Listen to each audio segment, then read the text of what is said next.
Después de 3 años, la Corte de Apelaciones de Santiago condenó a la autopista del Maipo a pagar una indemnización de 600 millones de pesos a la familia de una mujer que falleció producto del impacto de una piedra que fue lanzada desde una pasarela peatonal.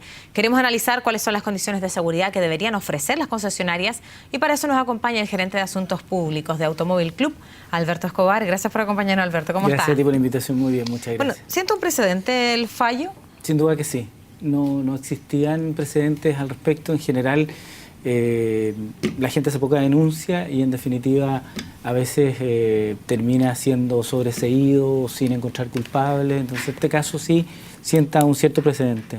Claro, es la Corte de Apelaciones en este caso la que dictamina este pago de 600 millones de pesos para la familia de Andrea Urrejola Montenegro, que falleció, recordemos, en marzo del año 2012. ¿Cuáles son las medidas de seguridad que deben brindar las concesionarias para no repetir el caso tan dramático como el de esta familia? A ver, es bien difícil hablar de estos temas porque precisamente esto no tiene que ver con la seguridad vial, tiene que ver con vandalismo, con delincuencia, tiene que ver con otros temas.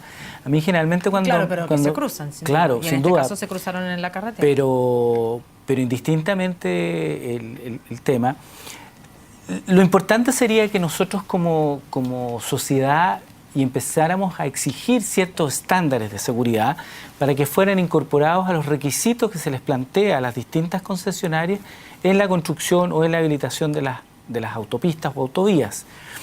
Pero insisto que es muy complejo. Ahora, en general hoy en día las autopistas han de alguna manera abovedado las pasarelas para impedir que la gente arroje piedras. Pero también la gente se roba hasta esas rejas, ¿te fijas? Entonces es muy difícil controlar. Y no hay estándares internacionales para esto. Cuando a mí me llaman y me consultan, tengo que llamar a mis compañeros que estuve en África para preguntarles qué pasa con el vandalismo, porque es el estándar del comportamiento nuestro. Somos bastante vandálicos en ese sentido. Entonces, experiencias en Alemania, en Francia, en Gran Bretaña, en Estados Unidos, no existe con respecto al vandalismo y cómo controlar. No se espera que alguien se suba a una pasarela y arroje una piedra, pero en definitiva, claro, es importante y esto le pone un nivel de atención muy particular a las mismas autopistas para que generen una seguridad que esté a la altura de lo que estamos viviendo hoy en día, que es gente que está dispuesta a subirse a una pasarela y arrojar una piedra. El poder poner rejas en toda, ¿cierto?, la pasarela, es decir, bloquearla por completo, ha permitido finalmente evitar este tipo de tragedias. Sin duda, ha sido muy eficiente. De hecho, en épocas de vacaciones o regreso o salidas de gran cantidad de automóviles, se habrán fijado que a veces hay un motociclista de carabineros incluso estacionado sobre las pasarelas y eso nos da a todos los usuarios un poco más de seguridad y una sensación de que podemos fluir por la carretera de manera segura. Ahora, es súper importante que cuando uno ve a alguien que tiene una intención, porque es predecible, tratar de avisar a autoridades, a la gente de seguridad de las autopistas, porque aquí hay que empezar a cuidarse entre todos de alguna manera, ¿eh? Pero esto no es responsabilidad de la concesionaria, entonces. Pese a que en este caso es la concesionaria la que tiene que pagar esta multa, ¿y qué responsabilidad tiene ella? Y volviendo al caso y la decisión de la Corte de Apelaciones. Lo que me da la impresión es que la investigación arrojó algún nivel de responsabilidad en la concesionaria. Y que nosotros no conocemos. Que nosotros no conocemos, por supuesto, pero en definitiva, cada investigación yo te diría que tiene su propio mérito y en algunos casos, por ejemplo, a lo mejor no tanto en esto de los arrojas de piedra, pero de animales sueltos en la vía, que es otra de las cosas que hemos tenido que lamentar y ver a diario, hasta avestruces hemos tenido en las autovías.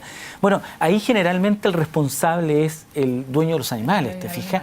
Y existe una costumbre y tradición de gente que vive en que la carretera o la autovía de alguna manera dividió un predio que él acostumbraba a intercambiar con animales, entonces los animales los sigue dejando sueltos y que vayan a pastar al otro lado de la autovía. Y eso es obviamente responsabilidad del dueño de los animales. Por otro lado, la autovía también tiene que bloquear los lugares donde hay un flujo de animales, etcétera, pero lo racional y lo razonable es que el dueño de esos animales se hiciera cargo, tuviera una cierta tenencia responsable, porque después cuando uno se enfrenta a un animal en un automóvil, lo más probable es que resulte muerto o seriamente lesionado. Estamos hablando sobre un 80% de personas que chocan a alta velocidad con un animal, se mueren. Entonces ahí empezamos a recoger antecedentes para ver contra quién se va a querellar el SOAP, las compañías de seguro, el seguro de vida, etcétera.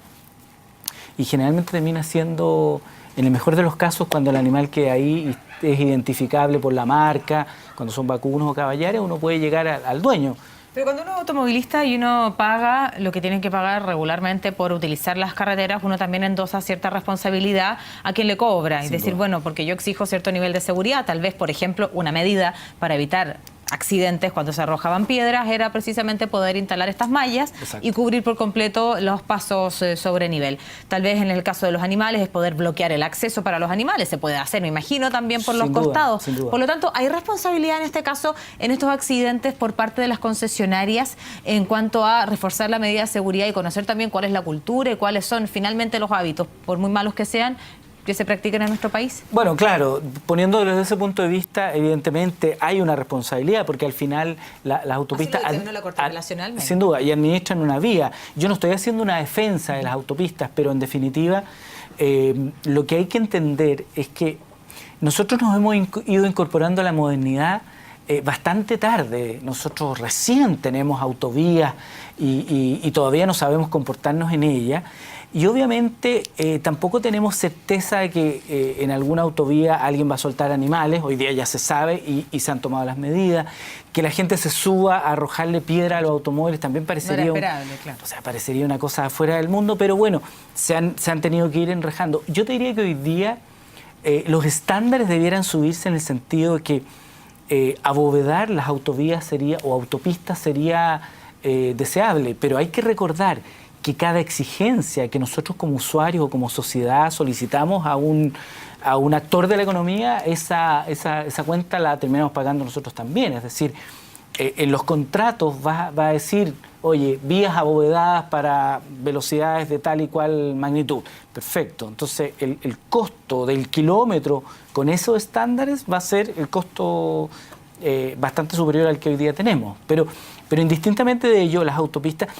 Yo quiero insistir, yo no tengo nada que ver con la autopista, ni mucho menos, pero yo conozco el esfuerzo que hacen desde el punto de vista de la seguridad, los equipos que tienen, cómo se avisa, pero realmente es muy difícil de controlar este tipo de cosas. Ahora, evidentemente tenemos que fijarnos en lo que ha manifestado la Corte de Apelaciones, ver cuáles fueron los méritos en la causa para determinar que efectivamente tenía responsabilidad, porque probablemente había una negligencia culpable, es decir, sabía, por decir algo, que hacía meses que se había roto esa reja y no había sido repuesta con la celeridad que es necesario. Es decir, si alguien te sustrae una reja protectora tan importante como la de un paso peatonal, evidentemente hay que hacerlo con mucha premura. Te fijas, el equivalente a cuando a uno le rompen el vidrio y le sacan algo del automóvil, uno tiene que ir inmediatamente y la compañía de seguro ampara de inmediato la reparación de ese parabrisas casi sin inspección. Entonces, te fijas, tenemos que ir compensando, tenemos que ir aprendiendo. Y me parece siempre una buena señal cuando de alguna manera la legislación está al servicio de la comunidad. Y en este sentido lo que hace es decirle a la autopista, ¿sabe? Ponga más cuidado, ¿no?